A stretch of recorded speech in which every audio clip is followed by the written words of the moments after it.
Hey guys, so I'm not here today, so you are definitely taking notes via YouTube. If at certain time that the video is going too fast, then please do ask your substitute teacher to pause it so you can copy it down, okay? So let's explore all of the transformations that you would need for Algebra 2. So let's put them together here under this transformation box. If your A value is negative, this is a reflection. So we call it reflect over the x-axis, okay? Remember, back in the days, you normally, in Algebra 1, we said it opens down. But now we formally use the words reflect over the x-axis. If A is in between 0 and 1, then that is a vertical compression. Okay? Factor of whatever A is. If A is a half, then we say vertical compression factor of a half. If A is an eighth, then we say vertical compression of an eighth. If A is bigger than 1, like 2, 3, 4, 5, 99, 105.9, that is a vertical stretch. Vertical stretch. Factor of A, whatever that A is. It could be 1.2. As long as bigger than 1, then it's a vertical stretch. Now, H is talking about the horizontal shift, either left or right. Horizontal shift.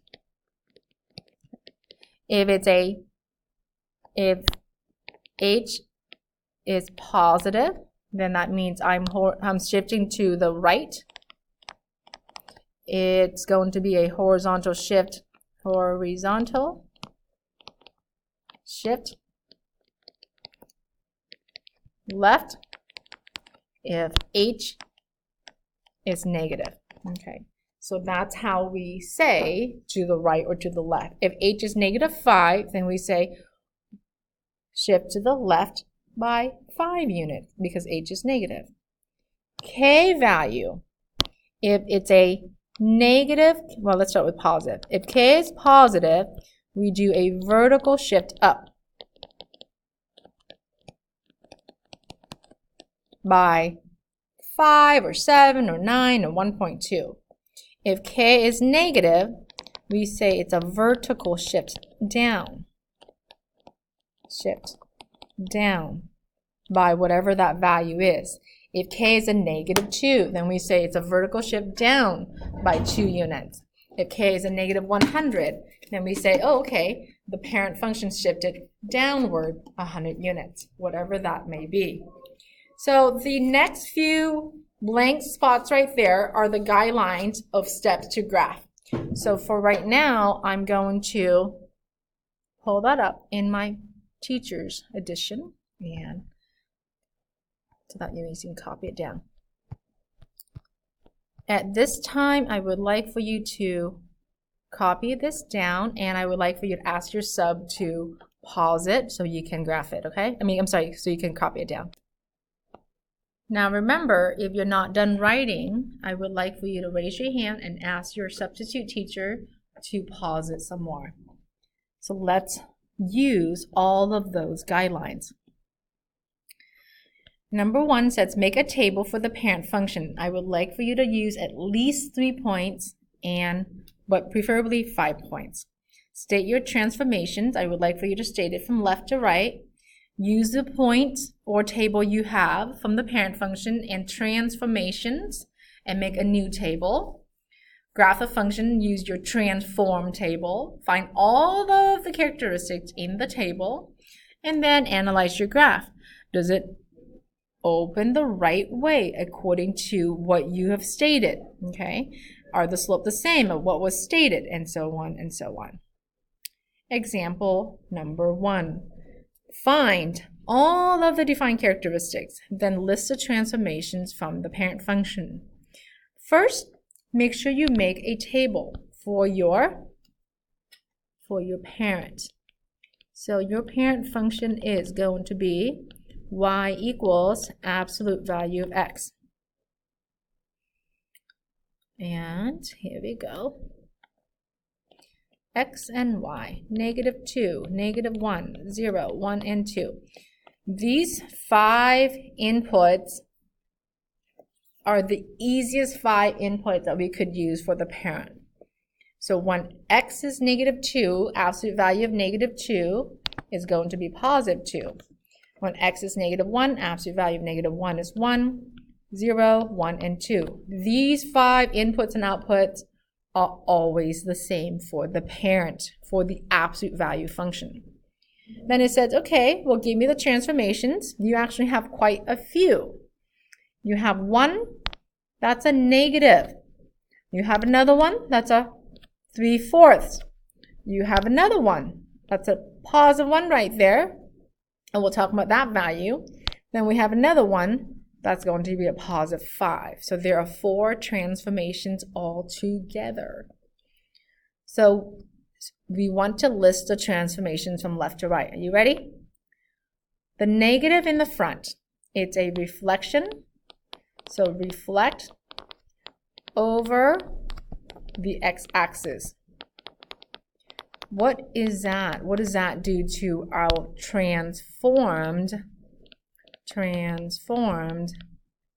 table?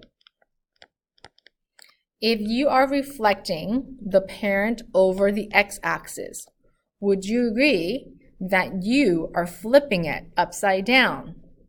If you're flipping it upside down, would you agree that you are changing the y values? Again, okay?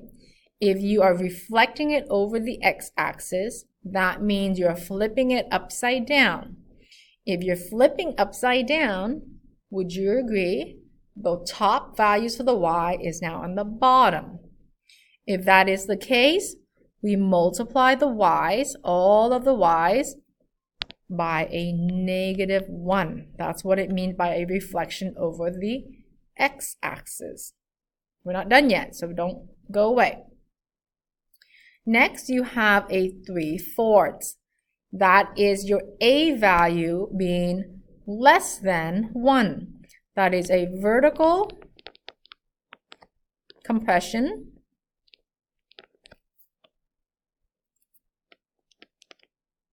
factor of 3/4. The reason we're using a vertical compression factor of 3/4 is because a value is less than 1. So instead of multiplying this by -1, we technically multiply this by -1 and multiply again by 3/4. So together, we can just say, okay, let's multiply the y by -3/4. Next, this is the part where I have to remind you of the original equation. Remember, the original equation was y equals a times an absolute value, x minus h plus k.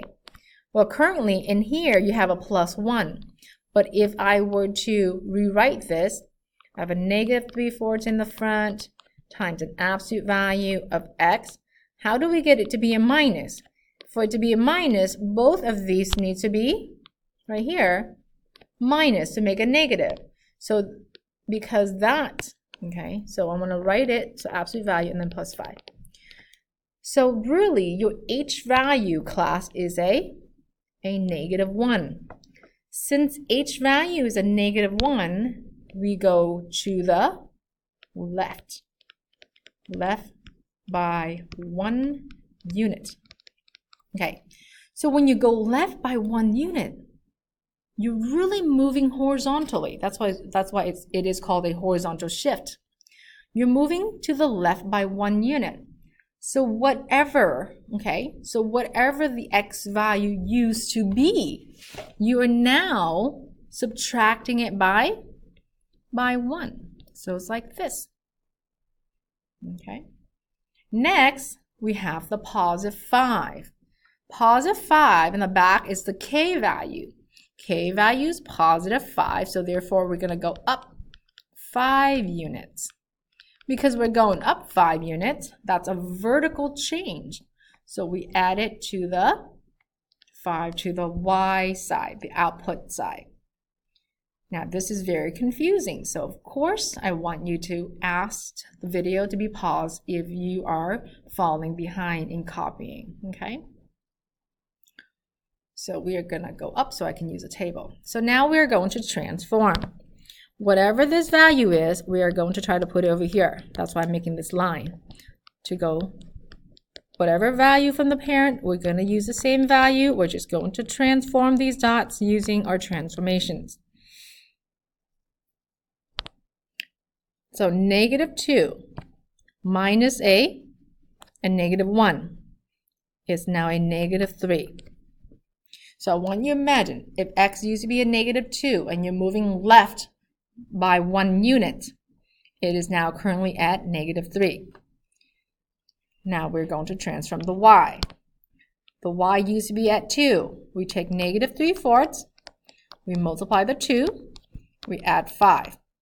So I can reduce this down to, a 2. So now we have -3/2. -3/2 is really technically -1.5 plus 5. So this is really giving us a +3 and a half. That's how we used our transform table. That's why it's so important to know your a value, your h value, and your k value. Your next value is -1. -1 minus 1. Remember, imagine the x value used to be at -1. You're moving to the left 1 unit. It should be a -2. So -1 is x minus 1 equals -2. That's why we have a transform table.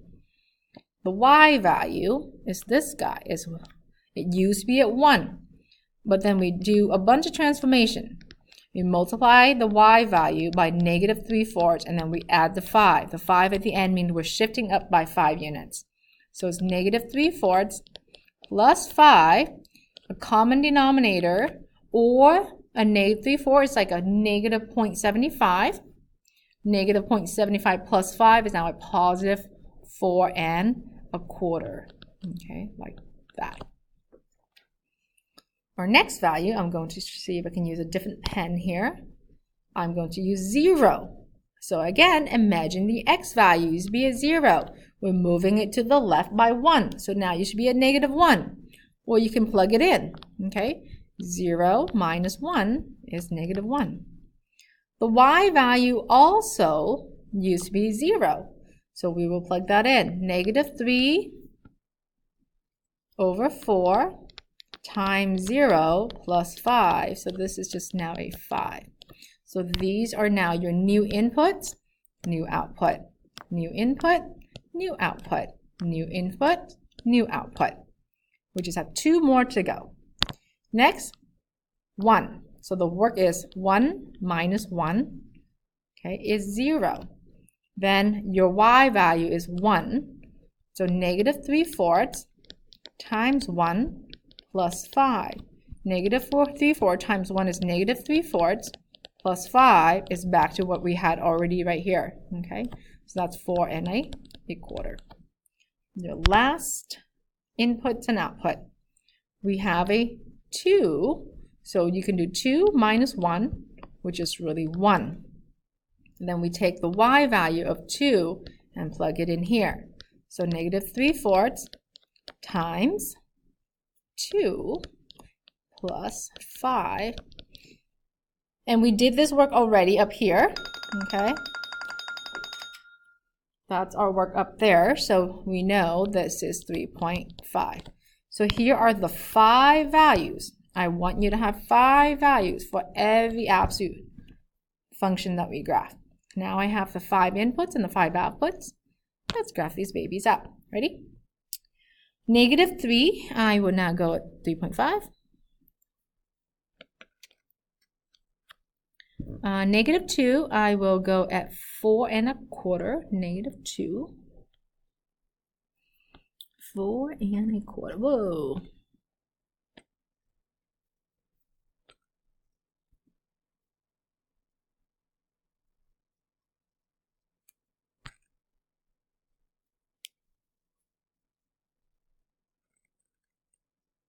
So approximate your 4 1/4.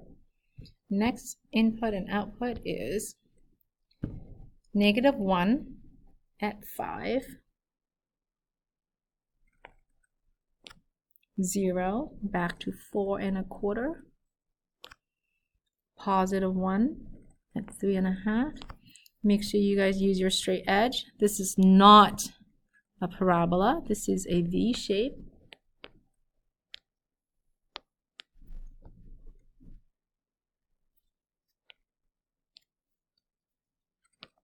There's your V, okay? Then we want to find the H and the K. The H and the K values, again, remember, the H is right here, which is right here, so that is going to be what? -1. So your H value is -1. Also, see this vertex? That's a -1, comma, 5, isn't it? So that's exactly what H and K does. H and K is just simply your vertex. Next, I would like for you to answer what the axis of symmetry is. If you remember, the axis of symmetry, it's the line where I would fold this in half and the left and right would be exactly the same. So in this case, is exactly what the x value of the vertex is. And the x value of the vertex is at x equals to -1. Okay? So that's how we find the axis of symmetry. They are totally related. Next, we want to find the x-intercepts and y-intercept. We're going to leave those last because those are the most difficult ones. The domain and range. The domain for this one would be all real numbers. The range for this one, it's going to go from -infinity to the highest y value. And the highest y value would be the highest vertex point, which is 5. And it's inclusive because at 5, it does exist, okay? Increasing interval is when the slope is positive. So the slope is positive on this side right here. So that's going to be from -infinity all the way to the x-coordinate of the vertex, aka the axis of symmetry. Decreasing interval is going to be on the right side, okay, where the slope is negative right there. And that's from, oops, I didn't mean to use that one. And that's going to be from -1 to +infinity.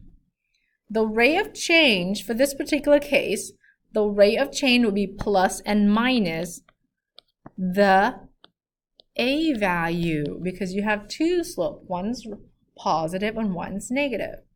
It is definitely not a 1-to-1. You do not have a minimum value, so we write none. And your maximum value is 5 at x equals to -1. The maximum value is the vertex, the y-coordinate of the vertex, okay? Now, the only two parts that we need to work on is the x-intercept. X-intercept is when y must be 0. So x-int, y equals to 0. So 0 equals, your original equation was -3/4, absolute value, x plus 1, close it up, and plus 5.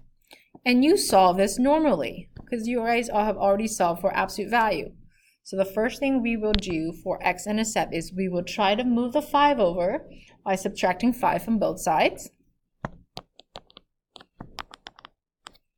Then we would have -5 equals -3/4 times an absolute value of x plus 1.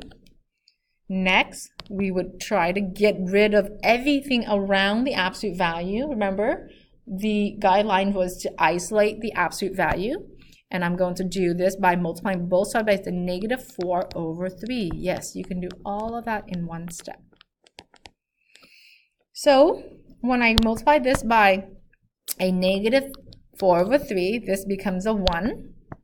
So now we just have an absolute value of x plus 1. That is our goal, to isolate the absolute value. On the right side, you would have absolute value all by itself. on the left side, an absolute multiplied by an absolute. I'm sorry, a negative multiplied by a negative multiplied by negative is now a positive value of positive 20 divided by 3. Now that the absolute value is all by itself already, we split it into two equations. So first is exactly the way it looks. And the second is going to be x plus 1 equals a negative 20 divided by 3. And move 1 over. When you move 1, you're really making it into a common denominator. Okay, I'm going to make the 1 into a common denominator of 3 over 3, which is really 17 over 3. That's one x intercept. Same thing with this. Negative 20 over 3, take away 3 over 3. So your second x-intercept is at 23 divided by 3, negative. And you cannot put that in a decimal because it's not going to be a nice one. So you have two x-intercept. And now think about this. It makes sense, guys. You have one's positive right there and one's negative right there. So of course you would have two x-intercepts, right? Two x-intercepts are at positive 17 over 3, comma 0, and a negative 23 over 3, comma 0. Those are the two x-intercepts you have. The y-intercept is when x equals to 0. In this case, you can do it algebraically, or I believe the table would work too. So the y-intercept should be 0, comma 4 1/4. But if sometimes you're not sure exactly where that is, you can work that out. Y int x is 0. Y equals negative 3/4. X is 0, so you plug 0 in for x, plus 1 plus 5. Okay. 0 plus 1 is 1. Absolute value of 1 is still 1. 1 times a negative 3/4 in the front is negative 3/4 plus positive 5. So as you can see, you would totally come out with the same answer as you were to look at your table. So either one would be okay. Now, if you can't eyeball it or if it's not already on the table, then you would definitely have to work it out algebraically. So that is your y-intercept. And guess what, guys? That is a lot. I understand, okay? But that's how we do the transformations for the absolute value function. We graph it all out. Remember, we label the transformations from left to right just for the order purposes. And this is the end of your video notes. Again, if you are not done copying, ask your substitute teacher to pause it.